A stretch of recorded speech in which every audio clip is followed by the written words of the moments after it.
नमस्कार प्यारे कृषि साथियों, स्वागत है आप सभी का। दोस्तों आज हम एग्रोनॉमी स्टार्ट करने जा रहे हैं जिसमें हमारा फर्स्ट टॉपिक रहने वाला है सिंचाई या इरिगेशन।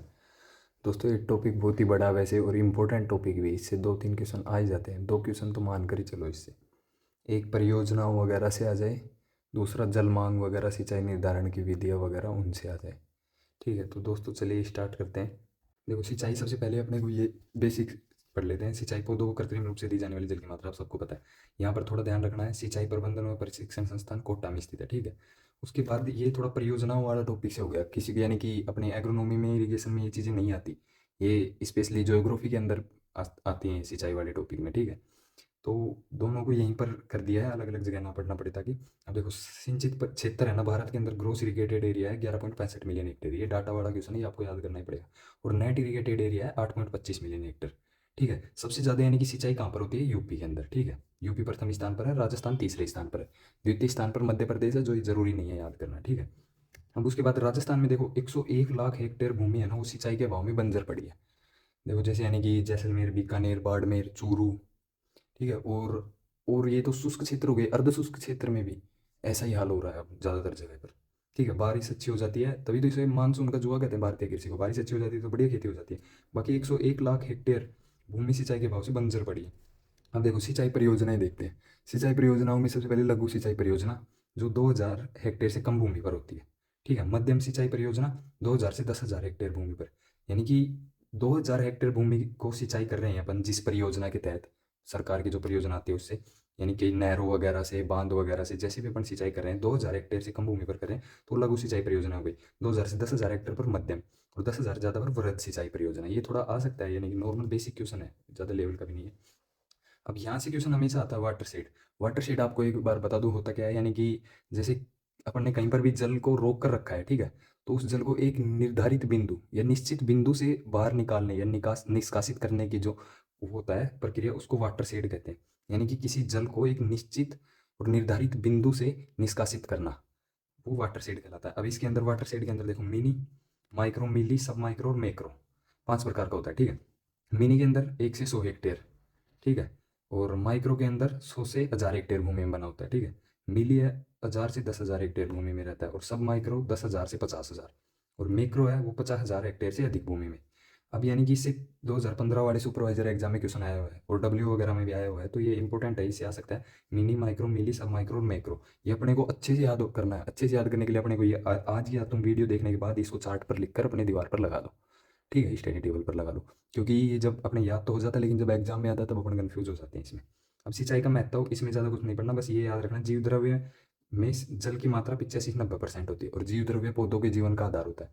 ठीक है, उसमें जल 85 से 90% होता है, यानी कि जल आवश्यक है पौधों के लिए। अब इसमें यह जल कोशिका स्फीति प्रदान करता है पौधों को। ठीक है, अब उसके बाद अपन नेक्स्ट पार्ट पे चलते हैं, जल का प्रवाह।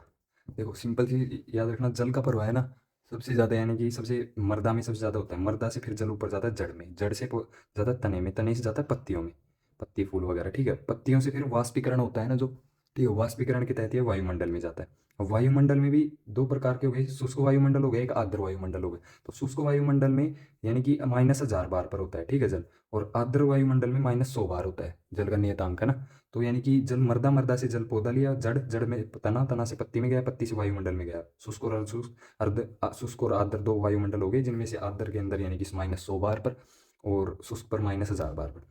अब उसके बाद देख, जल अधिक पोटेंशियल से कम की ओर गति करता है। पोटेंशियल होता क्या है? ये यानी कि जल को नापने की इकाई होती है, पोटेंशियल, टेंशन, है ना। तो देखो अब ये चीज़ याद रखना, ये पीवाईक्यू में आया हुआ है, कंजक्टिव उपयोग।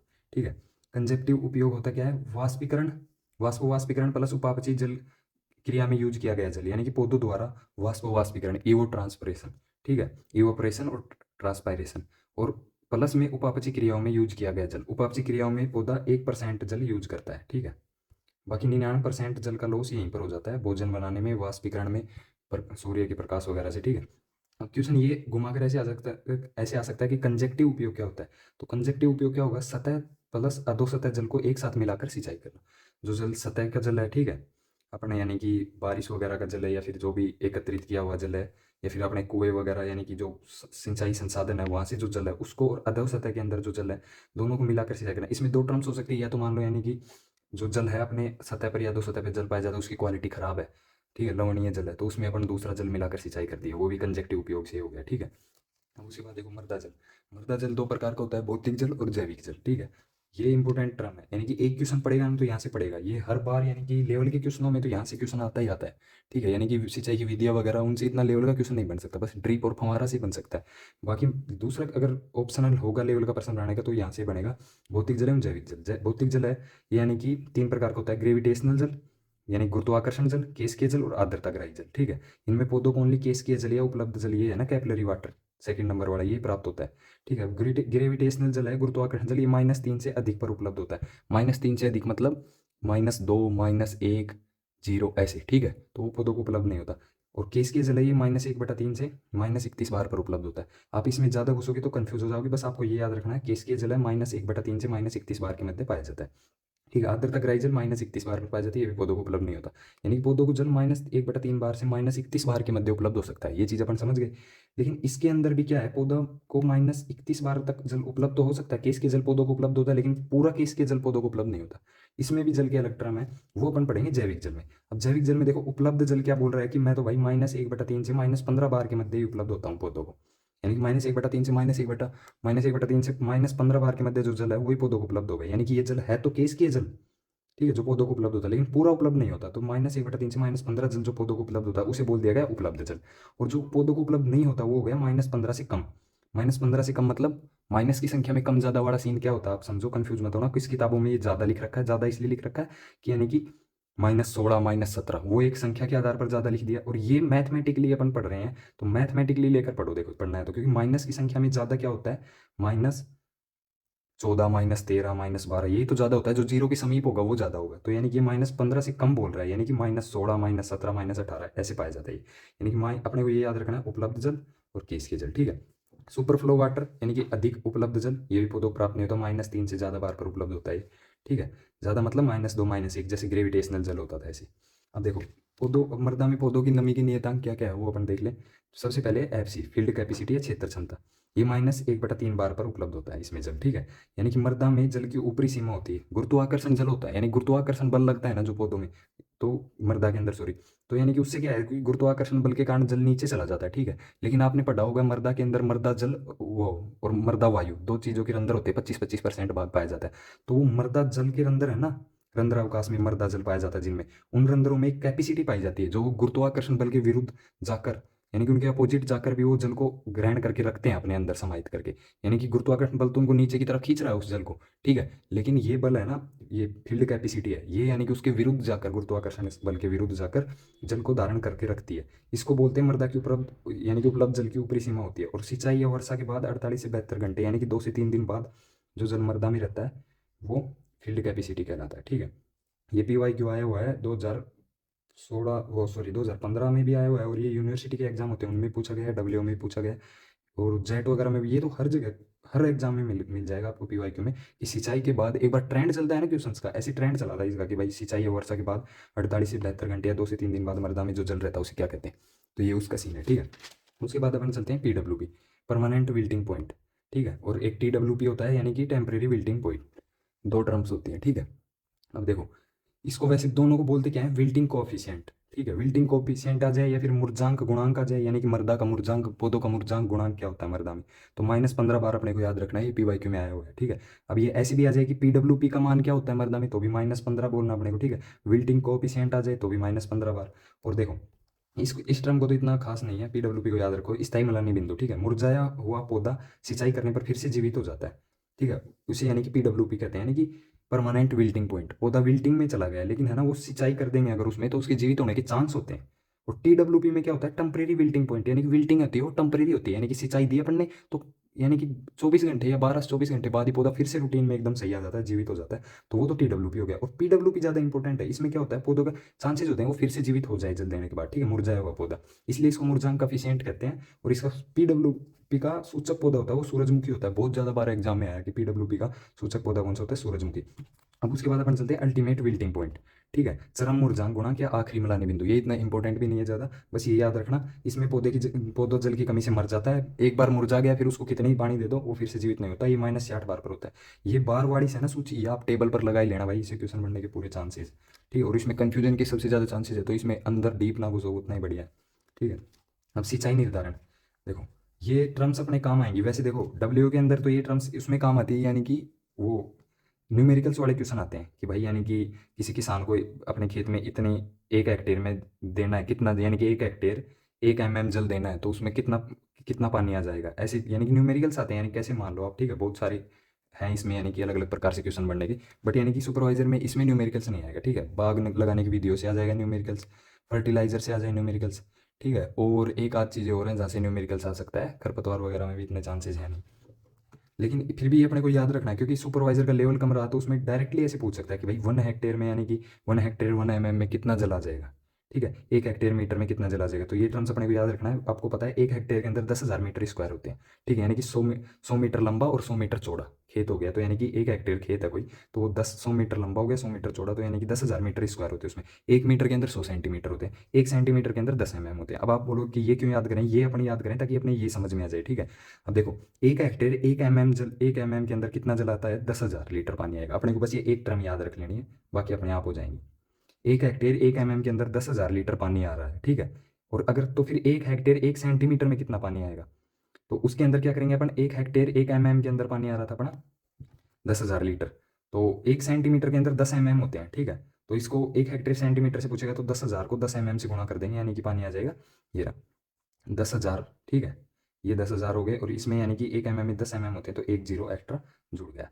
ठीक है, अब 1 हेक्टेयर 1 मीटर में कितना पानी आ जाएगा, तो 1 हेक्टेयर 1 मीटर के लिए अपन क्या करेंगे, जब अपने 1 हेक्टेयर सेंटीमीटर में यानी कि 1 लाख पानी आ रहा है। ठीक है, 1 लाख लीटर पानी आ रहा है, तो 1 लाख लीटर को अपन किससे गुणा कर देंगे, मीटर में पूछ रहा है, 1 मीटर में 100 सेंटीमीटर आ रहे हैं, तो 100 से गुणा कर देंगे तो हो जाएगा 1 करोड़ लीटर पानी। ठीक है, अब आप सोच रहे हो ये होता क्या है, चलो इस टर्म को, इसका कंसेप्ट समझते हैं। 1 हेक्टेयर 1 mm मतलब यानी कि किसी किसान को खेत के अंदर 1 हेक्टेयर खेत है। ठीक है, 1 हेक्टेयर खेत है, उस 1 हेक्टेयर खेत के अंदर 1 mm परत के रूप में 1 हेक्टेयर खेत है, और उसमें मैं बोलूँ कि इतनी इतनी परत के रूप में जल देना है, 1 mm परत के रूप में, तो टोटल 1 हेक्टेयर में कितना जल आ जाएगा भाई, तो अपन बता सकते हैं 10,000 लीटर पानी आ जाएगा। यानी कि आप ऐसे डेमो भी सेट कर सकते हो किसी को भी अपने आसपास जाकर कि देखो ये खेत है, एक हेक्टेयर खेत है, अगर इसमें अपन है ना 1 सेंटीमीटर, यानी कि 1 सेंटीमीटर इतना हो गया, 1 सेंटीमीटर मोटी परत के रूप में जल देंगे, तो इसके अंदर कितना पानी आ जाएगा, आप उनसे पूछो, वो बोलेंगे यार ऐसे थोड़ा पता चल सकता है, तब आप बताओ कि भाई इसके अंदर 1 लाख लीटर पानी आ जाएगा।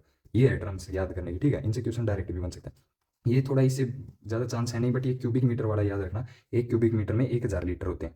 ठीक है, एक क्यूमेक में भी 1,000 लीटर होते हैं, और एक क्यूसेक में 28.32 लीटर जलाता है। ठीक है, अब इसमें इसका टर्म्स क्या है कि देखो, एक क्यूमेक में क्या होता है, 1 क्यूबिक मीटर का समझते हैं पहले। 1 क्यूबिक मीटर में 1,000 लीटर, यानी कि 1 मीटर क्यूब, मीटर क्यूब मतलब 1 मीटर लंबा। ठीक है, 1 मीटर लंबा एरिया हो गया, 1 मीटर चौड़ा एरिया हो गया, और 1 मीटर गहरा या ऊंचा मान लो।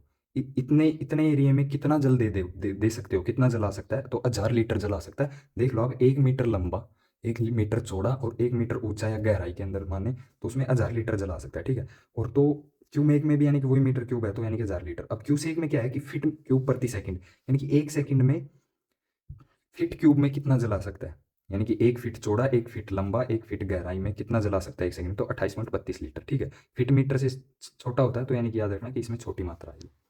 ठीक है, हो सकता है कुछ भाइयों को जिन्होंने अभी स्टार्ट किया उनको ये क्यूबिक क्यूमेक और ये बार वगैरह समझ में नहीं आ रहा होगा, तो आप कमेंट कर देना, मैं आपको स्पेशल बता दूंगा अलग से, अगर फिर भी कोई डाउट रहता है तो। क्योंकि इसका कंसेप्ट मेरे बहुत अच्छे तरीके से क्लियर है, बट यानी कि वीडियो लंबा हो जाएगा, मैं समझा नहीं सकता, हर टर्म्स में लिख कर बता नहीं सकता आपको। ठीक है, क्योंकि ये मैंने 2-3 किताबों से अच्छे से पढ़ रखा है, और फिर मेरे खुद के नोट्स में ऐड कर रखा है सारा कुछ। देखो जल मांग क्या होती है, देखो पौधों को जीवन काल पूर्ण करने के लिए जरूरी जल की मात्रा। ठीक है, यानी कि पौधा अपना जीवन काल पूर्ण करने के लिए उनको एक आवश्यक मात्रा होती है जल की, उसे जल मांग कहते हैं। अब इसमें सिंचाई मांग क्या होती है, ये तो वाटर रिक्वायरमेंट हो गई। अब इरिगेशन रिक्वायरमेंट, फसल में पहली सिंचाई से लेकर अंतिम सिंचाई में जो जल की मात्रा होती है उसे सिंचाई मांग कहते हैं। यानी कि यानी कि सॉरी ग्रेन प्रोडक्शन या प्रोडक्शन के लिए जितना भी जल चाहता है, सिंचाई चाहती है फसल, उसको कहते हैं सिंचाई मांग। प्रभावी वर्षा क्या होती है, इफेक्टिव रेनफॉल, वर्षा की वह मात्रा जो कंजेप्टिव उपयोग में पौधे काम में लेते हैं। अब कंजेप्टिव उपयोग अपन ने पढ़ी रखा है, इसमें क्या होता है, वाष्पीकरण और उपापचय क्रिया। उपापचय क्रिया यानी कि पौधे भोजन वगैरह बना रहे हैं, ठीक है, जिससे फूल बन रहा है, यानी कि बीज बन रहा है, फल बन रहा है, उपापचय क्रिया, तो उसमें तो 1% जल का नुकसान हो गया। ठीक है, यानी कि नुकसान मतलब यूज कर लिया पौधे ने। 99% जल कहाँ चला जाता है? एक तो चला जाता है यानी कि इवोपोरेशन में, और दूसरा ट्रांसपायरेशन में, ठीक है। यानी कि एक तो वाष्पोत्सर्जन में हानि हो जाती है जल की, और एक वाष्पीकरण में। वाष्पोत्सर्जन की तो चलो मानते हैं, यानी कि पौधे भोजन वगैरह बना रहे हैं, ठीक है, पर्णहरित वगैरह में, तो उसमें काम आ रहा है, ठीक है। और दूसरा है ना वाष्पीकरण, वो क्या होता है? गर्मी, तेज गर्मी से पौधे में जो जल की मात्रा वो भाप बनकर उड़ जाती है। अपन ने पढ़ी रखा है वो तो भाप बन के उड़ जाता है कुछ ज्यादातर जल, ठीक है। ज्यादातर यानी कि भोजन बनाने में काम आ जाता है। तो उपापचय क्रिया में जो भी जल काम आता है ना, तो वो भी वर्षा का, यानी कि ये तो कंजेप्टिव उपयोग हो गया। और वर्षा की वह मात्रा जो कंजेप्टिव उपयोग में पौधे लेते हैं उसे इफेक्टिव रेनफॉल कहते हैं, यानी प्रभावी वर्षा। भाई वर्षा का प्रभाव पड़ा है, यानी कि पौधे ने वर्षा का यूज किया है, उसे प्रभावी वर्षा कहते हैं। अब ये टर्म्स अपने काम कहाँ पर आएंगे? ये तो कथन कारण में भी ऐसे पूछ ले, ठीक है, या फिर इनके सूत्र से पूछ ले, ठीक है। अब सूत्र इंपॉर्टेंट रखना, इसमें फॉर्मूले में इंपॉर्टेंट चीज रखना। देखो एक तो होता है खेत में, ठीक है, वाटर रिक्वायरमेंट खेत में क्रॉप की, तो इसमें क्या होता है? यानी कि सिंचाई मांग, इरिगेशन रिक्वायरमेंट, यानी कि फसल में और सिंचाई देनी देंगे अपन वो, ठीक है। दूसरा कंसेप्ट आ गया इसमें, प्लस कोष्टक में E R plus S. E R का मतलब पढ़ा अपन ने इफेक्टिव रेनफॉल, प्रभावी वर्षा, प्लस एस यानी कि सोइल में उपस्थित पहले से नमी। तो अब इसका मतलब क्या है? देखो अपन मान लो पहले से अपन ने खेत को, यानी कि फसल वगैरह काट ली अपने, ठीक है, यानी कि खरीफ वाली फसल काट ली अपन ने। खरीफ वाली फसल काट कर अपन ने मान लो जुताई वगैरह कर दी खेत की, और अपन खरीफ वाली फसल के बाद अब रबी वाली फसल बोएंगे, ठीक है। जुताई वगैरह कर दी, तो खेत में पहले से आल होती है ना, जिसको बोलते हैं देसी भाषा में आल, नमी, यानी कि पहले से नमी होती है कुछ, तो वो तो हो गया ये, ठीक है, पहले से नमी है। दूसरा फिर मान लो बरसात हो गई, बढ़िया बरसात हो गई, इफेक्टिव रेनफॉल हो गया, तो अपन को पहले यानी कि बरसात नहीं होती उतनी सिंचाई देने की आवश्यकता थोड़ी ना अब। समझ रहे हो मेरी बात? यानी कि मृदा में पहले से नमी है और बरसात हो गई, तो फिर अपन कितना पानी और दे रहे हैं सिंचाई के तहत? इन टोटल तीनों चीजों को बोलते हैं वाटर रिक्वायरमेंट, ठीक है। अब देखो अगर मान लो बरसात ही नहीं होती, ये टर्म्स जीरो होती, मान लो जीरो होती, प्लस मर्दा में नमी भी पहले से होती नहीं, जीरो होती, तो अब इरिगेशन रिक्वायरमेंट अपने को ज्यादा होती, ठीक है, यानी कि सिंचाई से पूर्ति करनी पड़ती फिर तो जल की पूरी की पूरी। लेकिन अब क्या हो रहा है पौधे को? यानी कि वर्षा से भी जल मिल रहा है, मर्दा में पहले से भी नमी है, और सिंचाई से और दे दिया अपन ने पानी। तो इन तीनों को बोलते हैं वाटर रिक्वायरमेंट, तीनों को कंपलसरी रूप में, ठीक है। अब फसल के अंदर वाटर रिक्वायरमेंट क्या होती है? फसल के अंदर वाटर रिक्वायरमेंट को ऐसे समझो, देखो अपन ने यानी कि खेत है, खेत में अंदर यानी कि पानी देंगे, तो पानी देंगे तो सिंचाई पाइप वगैरह से अपन जैसे भी करके, नहर वगैरह कैसे भी करके यानी पानी दे रहे हैं, दोहरा वगैरह लगा रहे हैं खेत में, तो अवेलेबल लॉस हो जाएगा, ठीक है, पानी का नुकसान हो जाएगा, ठीक है, अप्लीकेशन लॉस। तो अप्लीकेशन लॉस में क्या होगा अपन, यानी कि कुछ पाइपों से पानी निकल गया, बाहर निकल गया, पूरा खेत में नहीं पहुंचा, अप्लीकेशन लॉस हो गया। दूसरा अपन पानी का यूज कहाँ कर रही है? क्रॉप विशेष कार्यों में यूज, इसमें क्रॉप यूज कर रही है विशेष कार्यों में, उपापचय क्रियाओं वगैरह में, ठीक है। तीसरा वाष्पीकरण, ईवो ट्रांसपिरेशन, तो इसके अंदर क्या हो रहा है? यानी कि वाष्पीकरण भी हो रहा है, वाष्पोत्सर्जन भी हो रहा है, उसमें जल यूज हो रहा है, ठीक है। दूसरा क्रॉप विशेष कार्यों में, उपापचय क्रियाओं में यूज कर रही है, ठीक है। और तीसरा हो गया एप्लीकेशन लॉसेस, यानी कि कुछ पानी खराब भी जा रहा है, वैसे वेस्ट हो रहा है। इन तीनों को मिश्रित रूप में अपन क्या बोल रहे हैं? जलमांग, ठीक है। यानी कि क्रॉप की कितनी पैदा हुई, क्रॉप यानी कि पूरे जीवन काल में अपन ने इतना पानी दिया और इतनी पैदा हुई, इतनी जलमांग, उसको जलमांग कहते हैं। यानी कि इतने प्रोडक्शन के लिए कितना पानी चाहिए पौधे को, और वो पानी को कंप्लीट तीनों को मिश्रित रूप में वाष्पीकरण विशेष कार्यों में यूज हो रहा है और पानी का नुकसान हो रहा है, तीनों को मिलाकर इतना जल दे रहे हैं बट, ठीक है। यानी कि जो जल दे रहे हैं भाई उसमें ये तीनों चीज ही आ रहे हैं ना, यानी कि नुकसान भी हो ही रहा है पानी का। अपन ने जो जल दिया वो जल जा कहाँ रहा है ऐसा समझो। जो अपन ने मान लो किसी खेत में जल दिया, वाटर रिक्वायरमेंट है किसी फसल की, ठीक है, उसको जल दे दिया, तो वो जल कहाँ कहाँ पर यूज हो रहा है, कहाँ कहाँ पर जा रहा है? नुकसान भी हो रहा है, कार्य फसल भी यूज कर रही है उसको, वाष्पीकरण भी हो रहा है। इन तीनों को मिलाकर ही तो जो वाटर रिक्वायरमेंट है वो बनेगी।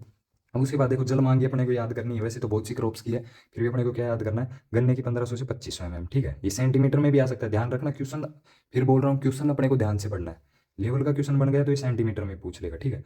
तो गन्ना की 1500 से 2500 mm होती है, यानी कि कंफ्यूज मत होना, गन्ना और धान में कंफ्यूज होंगे एग्जाम के अंदर बहुत से स्टूडेंट, तो आप कंफ्यूज मत होना, क्लियरली याद रखना गन्ने की सबसे ज्यादा है, 1500 से 2500 है इसकी रेंज, ठीक है। इसकी 900 से 2500। एक चीज याद रखना, ऐसे की ऐसे नहीं आएगा एग्जाम में, एग्जाम में रेंज मिनिमाइज पूछेगा, आईक्यू लगाना पड़ेगा अपने को, रेंज मिनिमाइज करनी पड़ेगी, ठीक है। उसके अंदर ये दे देगा निम्न में से किसकी सबसे ज्यादा, या फिर ऐसे पूछ ले गन्ने की जलमांग कौन सी है, तो उसमें वो क्या दे देगा?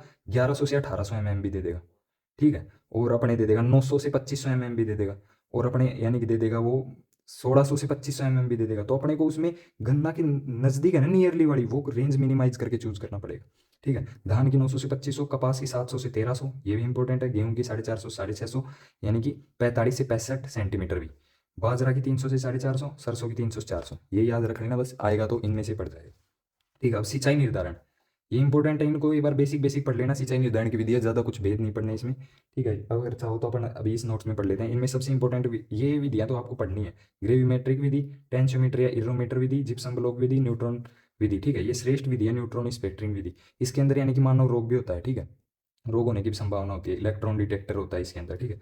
और जलवायु बेस्ड होता है, यानी कि IWCP अनुपात, इसमें यानी कि इसकी खोज की थी परिहार ने। ये क्वेश्चन पूछा हुआ है पहले भी, PYQ में आएगा।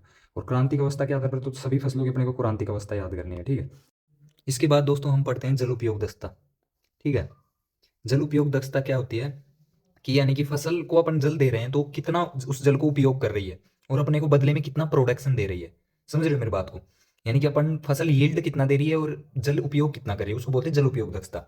यानी कि देखो ईवो ट्रांसपायरेशन इतना, यानी कि फसल ने यूज किया, 99% लॉसेज तो आपको पता है इसमें ही होता है।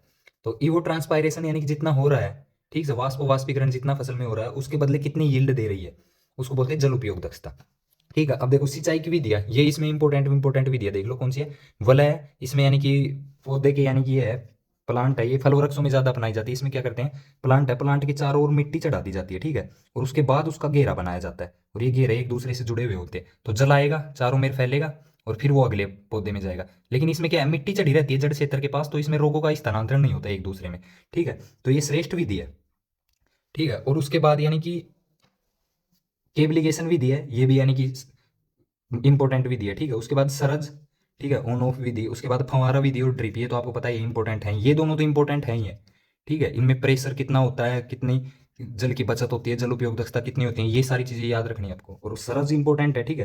केबलिगेशन, शौचालित, ऑन ऑफ विधि, ये सब इंपॉर्टेंट है। उसके बाद आ गई PF। ये देखो मैं खुद से भी पढ़ा सकता हूँ लेकिन वीडियो काफी लंबा हो जाएगा, इसलिए मैं ये नहीं बता सकता आपको। अब देखो PF की खोज स्कोफील्ड ने की थी, ठीक है। इसमें इंपॉर्टेंट आपको बस क्या याद रखना है, पीएफ में यानी कि अब तक दो ही क्वेश्चन पूछे गए हैं बस। यानी कि एफसी है ना, फील्ड कैपेसिटी, क्षेत्र क्षमता का पीएफ कितना होता है, तो इसका पीएफ होता है 2.53, ये अपने को रटना ही है, ठीक है। PWP का पीएफ होता है 4.18, ठीक है। ये चीज याद रखना। जल निकास में इसका मानक यानी कि निर्धारण मान कितना है इसका, खेती के लिए जल निकास 1.157 लीटर प्रति सेकंड। यानी कि जल निकास अगर कर रहे हैं, इसकी टर्म समझो क्या कहना चाहता है ये। जल निकास का मानक ये है कि प्रति सेकंड अपन खेत से जल निकाल रहे हैं, ठीक है, अतिरिक्त जल, अनावश्यक जल को बाहर निकाल रहे हैं, तो जल निष्कासन प्रति सेकंड 1.157 लीटर होना ही चाहिए, ठीक है। समझ रहे हो मेरी बात? यानी कि 1.1 लीटर प्रति सेकंड जल निष्कास हो रहा है। उसके बाद जल भराव के लिए प्रतिरोधी फसल, ये चीज ध्यान रखना थोड़ा, धान और जूट। और संवेदनशील फसल, दलहनी फसल, तिल, तंबाकू, टमाटर, मिर्च, ठीक है। ये चीज याद रखना, जल भराव के प्रति प्रतिरोधी और संवेदनशील। और दूसरा इधर याद रखना, बोरोन के प्रति प्रतिरोधी संवेदनशील और लवण प्रतिरोधी सहनशील। ये चीजें याद रखना, ये 2-3 फसलें, ये इनसे क्वेश्चन बाई चांस पूछ सकता है, ठीक है। अब इंपॉर्टेंट तथ्य रखो इनमें से, यानी कि अगर क्वेश्चन उनमें से नहीं बनाया एग्जामिनर ने तो दूसरा वो यहाँ से क्वेश्चन उठा सकता है। इनको थोड़ा थोड़ा एक बार देख लेना, ज्यादा कुछ रटने का है नहीं। सिंचाई जल में बोरोन की मात्रा 3 ppm से कम होनी चाहिए। अब एग्जाम में अपन मान लो 3 तो याद कर लेते हैं, अपना माइंड यानी कि 3 को पकड़ कर लेता है, लेकिन ppm याद रखना, ठीक है। उसके क्योंकि ये सेंटीमीटर ऐसे कुछ लिखाएगा, लिखा 3 ही आएगा, और सेंटीमीटर ppm ऐसे लिखाएगा, उसको बोलते हैं लेवल वाला क्वेश्चन, ठीक है, क्योंकि ऑप्शनल भी कंफ्यूज करे। उसके बाद SAR फॉर्मूला, सोडियम Na+ बटे अंडर रूट Ca+2 + Mg+2/2, ठीक है। सोडियम अधिशोषण अनुपात इसको बोलते हैं SAR, ठीक है। RSC, रिजर्व सोडियम कैपेसिटी, इसका फॉर्मूला याद रखना। ज़्यादा कुछ आपको यानी कि एक्सप्लेन करूंगा तो वीडियो लंबा हो जाएगा, क्या चीज़ है, बस आपको ये याद रखना एग्जाम ओरिएंटेड। इसका फॉर्मूला याद रखना, HCO3 - CO3 - 2 Ca+2 + Mg+2, ठीक है। अब उसके बाद EC की यानी कि वो मान होता है, EC का मानक होता है डेसीसाइमन प्रति मीटर, ठीक है, DS प्रति मीटर, ठीक है। बोरोन प्रतिरोधी फसल, चकुंदर और खजूर, याद रखना इंपॉर्टेंट। संवेदनशील अंगूर सेब, ये तो इतना नहीं है। लवण प्रतिरोधी जोर, चकुंदर, PYQ आया हुआ है भाई, ठीक है। और लवण सहनशील दनहली फसल है, ठीक है। और दोस्तों वीडियो अच्छा लगा हो तो लाइक और कमेंट जरूर करना, आप भूल जाते हो। और एक चीज याद रखना दोस्तों, यानी कि आप, ये टॉपिक लंबा था इसलिए एक वीडियो में अपन एक ही टॉपिक कवर कर पाए हैं, ठीक है। अगर वीडियो और टॉपिक है कुछ ऐसे जिनसे एक एक क्वेश्चन आएगा, जैसे सीड वगैरह हो गया, बायो फर्टिलाइजर हो गया, और मैन्योर वगैरह हो गया, वो अपन एक ही वीडियो में जल्दी से कर देंगे। ये टॉपिक काफी बड़ा था, यानी फिर भी अपन ने 3-4 पेज में किया। देखो अभी तक सिंचाई चल रही है, देखो देखो ये सिंचाई चल रही है यहाँ पर, यहाँ से स्टार्ट हुआ था, देखो अब आप खुद देख लो, काफ़ी बड़ा है टॉपिक यहाँ से लेकर इतने पेज में। तो अगली बार यानी कि और अच्छी सी चीज़ समझा पाऊंगा। इसमें अगर आपको कोई चीज़ समझ में नहीं आई है तो वो आप कमेंट कर सकते हो, उसको और अच्छे लेवल से समझा सकते हैं। धन्यवाद दोस्तों, सपोर्ट जरूर करना।